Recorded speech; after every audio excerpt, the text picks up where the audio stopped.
Nick Webster is in the box. I'm Nick Geber, and this is the Manchester United preview as we look forward to the upcoming Premier League season.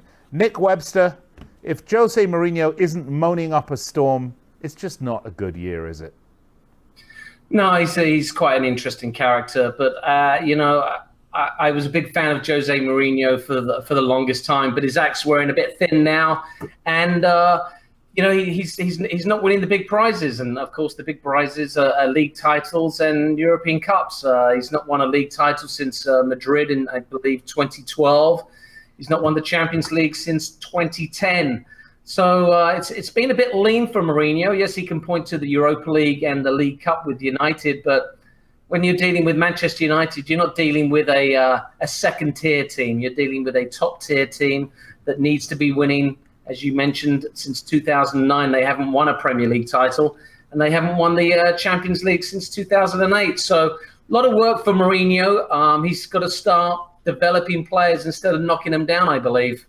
Well, Nick, therein lies the rub, because I think if you look for man, United have an excellent squad, but some of their best players, and I'm talking about Paul Pogba, Anthony Martial, are extremely unsettled at United and are wantaways at this point. And I think in the back, if anything, they may be a little bit questionable, getting a little bit old in the back as well.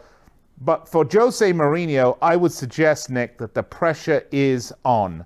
The worst thing that could happen to him would be to have this year's title race be a tussle between Liverpool and Manchester City. That would be, I think, disaster for Mourinho. They have to improve on that second place finish by closing the gap with City or winning the title or winning the Champions League. But Nick, the way he likes to drive wedges in the locker room, I don't see it. Well, you bring up a great point. If there's two teams that United are going to be behind, it can't be City and it can't be Liverpool. They're two rivals. I'm not sure why Mourinho has this MO of driving wedges in locker rooms and creating friction where none exists. I mean, if we're honest, in the upper echelons of management in the game of football today, Mourinho is still a top 5 manager. Yeah. He should be immune to pressure by now. I mean, he has won it all. He has won the Champions League with different teams. He's won league titles in every country he's managed in, and he's proven to be a wildly successful manager. I really don't understand where his mentality is. I mean, if you look towards his personal life as an indicator, I mean, he's still not bought a house in Manchester. Yeah. He still lives in a hotel. His family's still down in London. That, to me, just screams transitional. And until he makes a commitment to live and breathe the area in Manchester, I think he's gonna probably struggle a little bit, which is a shame, because nothing would please me more, Mr. Geber, than to see Liverpool, City, and United in just a tussle to the very end of the season in all competitions. Well, Nick, let's look at United. We talked yesterday about how importantly critical these early games were, that you just can't afford to lose. It's going to be so tight. You can't afford to lose matches early. You can't afford to drop those early points. If you look at how they start, though, their first match is at Old Trafford against Leicester. Their second match, they go to Brighton. Then they have Tottenham, which is going to be certainly a tough match, Burnley, Watford away, Wolverhampton at home, West Ham away, and Newcastle at home. Nick, if you have to look at the sort of pantheon of possible opposition they have, you can't really say that that's an absolutely devastatingly hard early schedule for United. Well, definitely not. I mean, it's 8 games. The Tottenham game is Old Trafford as well. Yeah. And if we were bookmakers, Nick, and prognosticators about betting, which we are, I would say that United should win all 8. And they should start the season 100% with 24 points. And if you ask me to go live on air and say, what do you think is going to happen? That's what I would tell you. I think they're going to get a draw with Tottenham at home, but that's beside the point. But I think other than that, it's going to be 7 wins and a draw. So 22 points. I wouldn't be shocked. The question mark for me, Nick, is Pogba going to get settled? They really need him, and they need him at his best. However, in my opinion, sitting there and constantly saying that he's played poorly for United and well for France isn't going to get the best out of this young man who has an ego as big as Mourinho's.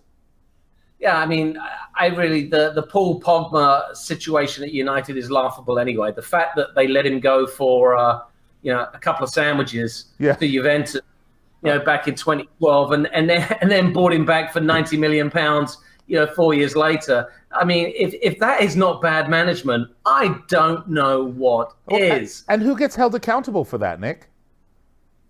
Well, I mean, Woodward should be, and the manager that let him go, which would be, I believe, either David Moyes or Sir Alex Ferguson. Yeah. But listen, the thing we've got with Pogba, I mean, he's only come back to the squad yesterday, I believe, from an extended break. So his fitness is going to be in doubt. I really don't see him starting on Friday against Leicester. And if he's not starting, regardless of if he's fit or not, the press and people like yourself and myself are going to be going, whoa, what's going on with Pogba? Why isn't he in the starting 11? He's a World Cup winner. He's just come off one of the great performances in World Cup history, driving his country to another title. So I think unless Pogba hits the ground running, and I really mean running and scoring goals, creating goals, and being a major factor in matches, the Paul Pogba he's going to move talk is going to get louder and louder, and would not be surprised to see come the January transfer window, Pogba being shopped around a little bit. Nick, when he was in LA, Jose Mourinho was complaining about the number of players that he didn't have because they were all on World Cup. You mentioned Paul Pogba just returning. Are these early matches going to be a test of Manchester United's depth? No, they're going to be a test of Jose Mourinho's managerial prowess. Can he get the best out of world-class players? And if we look at the potential starting lineup, and I mean, I don't want to bore anybody, but David De Gea, best goalkeeper in the world. Yep. Valencia, captain of his country, Ecuador. Bailly, really good centre back. Young, it's just evergreen. Yeah, but Nick, hold on. Valencia and Young, they're both 33 years old. Yeah, but I mean, age doesn't mean much. I mean, if they want to win the Premiership, then you need players like Valencia and Young to steady the ship, because Fred's got no Premier League experience whatsoever. Yeah. Pogba is still young. Lingard is very young. Lukaku's only 24, and they need a big season out of Sanchez. I think to win the Premier League title, you need 3 or 4 players playing to their level. So let's look at that then. David De Gea plays at his level. Outstanding. I'd say if Sanchez and Pogba play to their level, outstanding. And then you've got Lukaku banging in the goals. You've got 4 world-class players doing the business week in, week out. United will be there or thereabouts. Yeah. However, all you need is one of them or 2 of them to have an off day, and now you could be struggling. And that's where Jose Mourinho comes in. Can he get the best out of these players? And I think the answer to that, unfortunately, for Manchester United fans and Jose Mourinho fans, is he's not getting the best out of players. I mean, we could honestly say that Rashford went backwards last year. Yeah. Of the England players, the only one that really stepped up was Jesse Lingard. Yeah. And Nick, he's in the market. He wants Maguire, Boateng, or Ivan Perisic. Those are on his shopping list between now and Friday or Monday, I think, whenever the window closes. Thursday? Thursday. Yeah. Thursday, of course, yeah, just before. First match is Friday, of course, so it closes Thursday. Do you see him getting any of those? No, I don't actually. I think Boateng would be a strange decision for me, being that he's closer to 30 than he is to 21. I don't see Leicester City cashing in on Maguire, because they've just cashed in hugely on Mahrez. I mean, do you know how much they paid for Mahrez? I do. It was something in the region of £400,000. It was, and they sold it for 61 million. 61. That's quite a tidy profit. Maguire, they only just bought last year for something like 17 million. But I mean, you know, we just spoke about these owners. So for some of them, it's a vanity project, and for others, it's a business. So if it's a business for Leicester City, I would sell Maguire in a heartbeat, because they're probably going to get £45 million for him. Yeah, well, by the way, just a little, you're right, because Mahrez went from Le Havre to Leicester for £450,000, Nick. Good memory. Yeah. I mean, £450,000, that's a week's wages for some of these players. All right, we got to go to break. Nick, where are they going to finish? 1, 2, 3, 4, 5, or 6? Third. I'm with you. Third. So we got 1 and 3. Folks, we'll be picking up our previews tomorrow, but when we come back, let's talk about luck and VAR.